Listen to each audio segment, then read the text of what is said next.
Kama alivyo nitambulisha mwenyekiti wangu, mimi naitwa Alex Galinoma na niko hapa TPBRC kama makamu mwenyekiti, na katika shughuli zangu ambazo nafanya hapa vile kuna masuala ya compliance, lakini vile vile ya marketing, na kama alivyosema mwenyekiti, siko mwenyewe, tuko na wengine ambao katika department yangu au idara yetu ukiachana na compliance, vile vile tunaangalia masuala ya training na jinsi ya kuboresha hizi huduma zetu za boxing kwa ajili ya watu wetu, wadau wetu tofauti.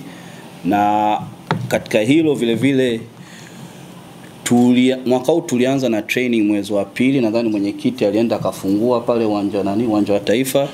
Kwa hiyo itakuwa yetu ya pili ambayo inafanyika Dar es Salaam, lakini nia yetu vile vile ni kuisambaza Tanzania nzima training na vitu vyote, na vile vile kutengeneza branches za TPBRC au tuseme ofisi ambazo zitakuwa zinasimamia ngumi za kulipa, kwa sababu tunaona kwa wakati mwingine kulikuwa kuna matatizo kwamba kila saa mtu akiwa ana kitu lazima utoe watu wa Dar es Salaam upeleke kule na saa zingine tunaamini kwamba mchezo wetu una fursa kwa watu tofauti na sehemu tofauti, sio kwamba tu bondia, kuna kocha, kuna cornerman, kuna madaktari, hizi zote ni fursa ambazo tunataka tuwafungulie wa Tanzania wengi. Kwa hata kama kuna pambano Mbeya, wanakuwa wanatafuta officials wa Mbeya au mikoa ya karibu. So watu kila siku wanatoka Dar es Salaam kila siku Dar es Salaam. Kwa hilo ni katika mambo ambayo nimewekewa jukumu langu na waziri alituelimisha kuhusu hilo. Kwa hiyo nayo mikakati ambayo inaendelea na tutazidi kuwajulisha kila hatua tutakapokuwa tunapiga.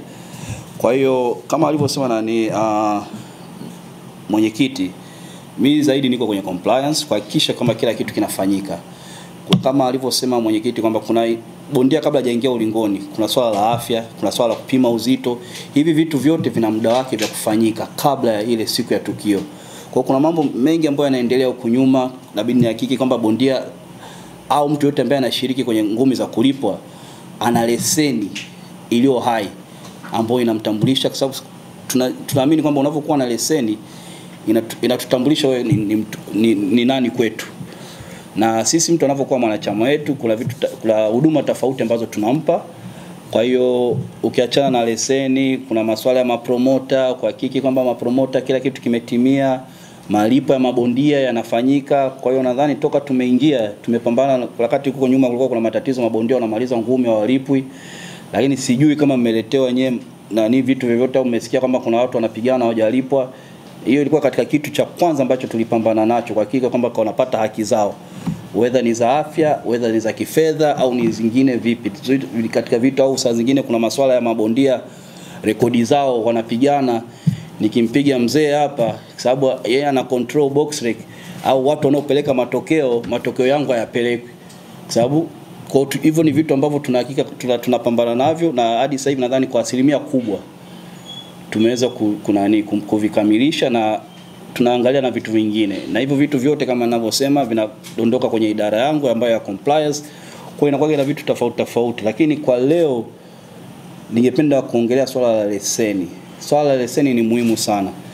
Kwa hiyo unakuta kuna vijana wengine au wadau wengine tofauti, anaweza kawa promoter, anaweza kawa kocha, anaweza kawa bondia.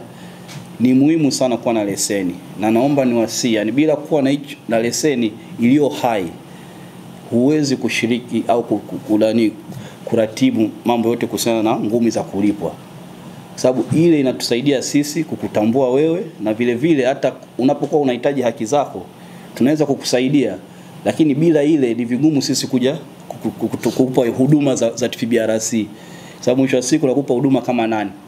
Sababu anaweza kaja mtu yote tu kutoka mtaani anataka huduma, lakini hatuwezi kufanya hivyo. Inabidi tuna umoja wetu, na kuwa na umoja wetu tunavyojenga inatusaidia sisi kutufungulia fursa tofauti.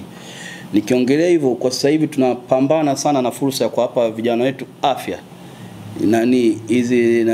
health insurance au hata event insurance, kwamba watu hata kama chochote kikitokea wakati wa event imepelekwa mbele au nini, kuna insurance fulani ambapo mtu anaweza akapata, au afya.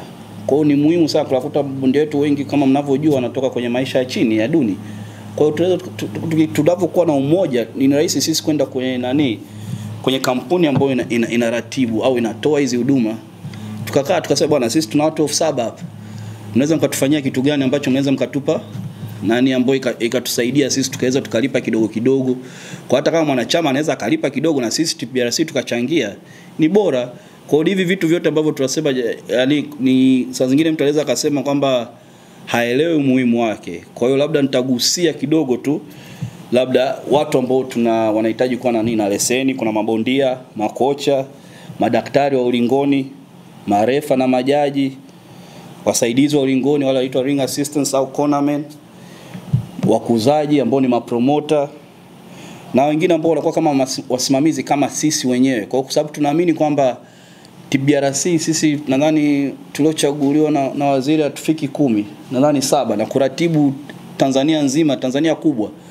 Kwa hizi kuna fursa za watu kuweza kuratibu nani kazi zetu zingine, akawa supervisor wakati wa pambano la Mbeya, akawa supervisor pambano la Mwanza, Tunduma, wapi kote huku kuna hizo, lakini anahitaji kuwa na leseni kwanza. Na unapokuwa na leseni, sisi kuna vitu fulani ambavyo tutahitaji, labda swala la afya tutabidi tulihakiki, kuna swala la training au tukwambie kuna 1 2 3 ambazo unahitaji kujua kama unaenda pale kwa supervisor wa TPRC.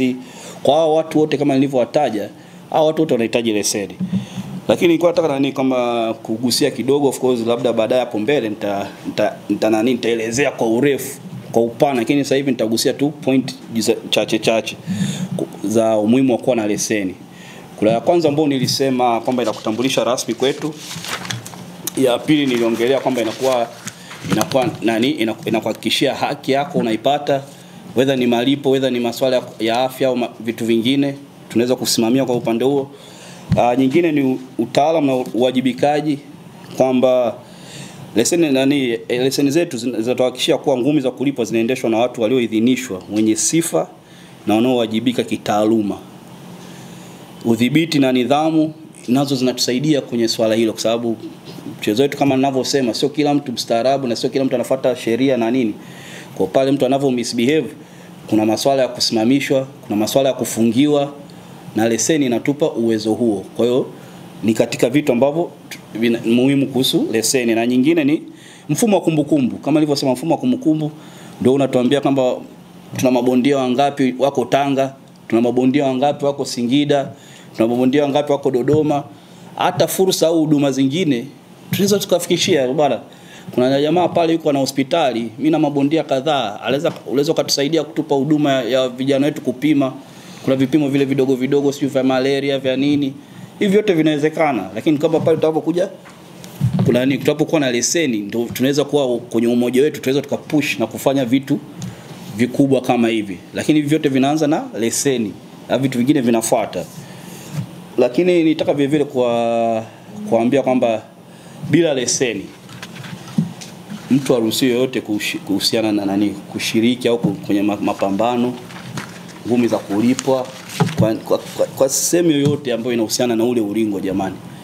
Unaona? Kwa hiyo kuna wakati mwingine watu wanafanya mapambano yao ya kichochoroni, inahatarisha afya. Kwa sababu sisi tukiwepo pale tuhakikisha kwamba kuna daktari, kuna ambulance.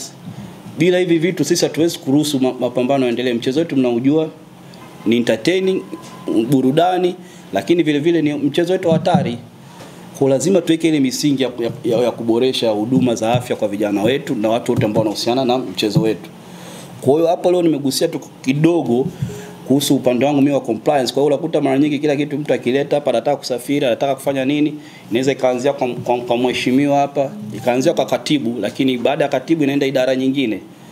Kuna idara ya nani ya nidhamu, kuna idara kama ulivyoambia ya compliance na idara zingine tofauti. Kwa hivyo vitu vyote tunajaribu kuvijenga, kutengeneza system na misingi ambayo hata mtu wengine wakija hapa waendelee navyo una huu mfumo.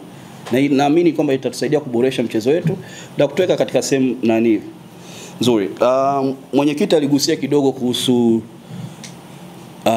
media house wengine ambao wamerudi. Tutasubiri kuangalia officially, sababu kwa sisi wengine bado hatujapokea barua au chochote kuhusiana na pambano au lolote. Kwa hiyo tutasubiri kupokea, lakini nilikuwa naomba kutoa fursa hii kwa media house zingine ambao mpo hapa na wengine ambao hawapo hapa, kwamba John tuangalie tunaweza tukafanya nini, sababu sisi kama watu wa ngumi tuna products tofauti. Tuna mapambano makubwa, tuna mapambano ya kati, tuna mapambano madogo.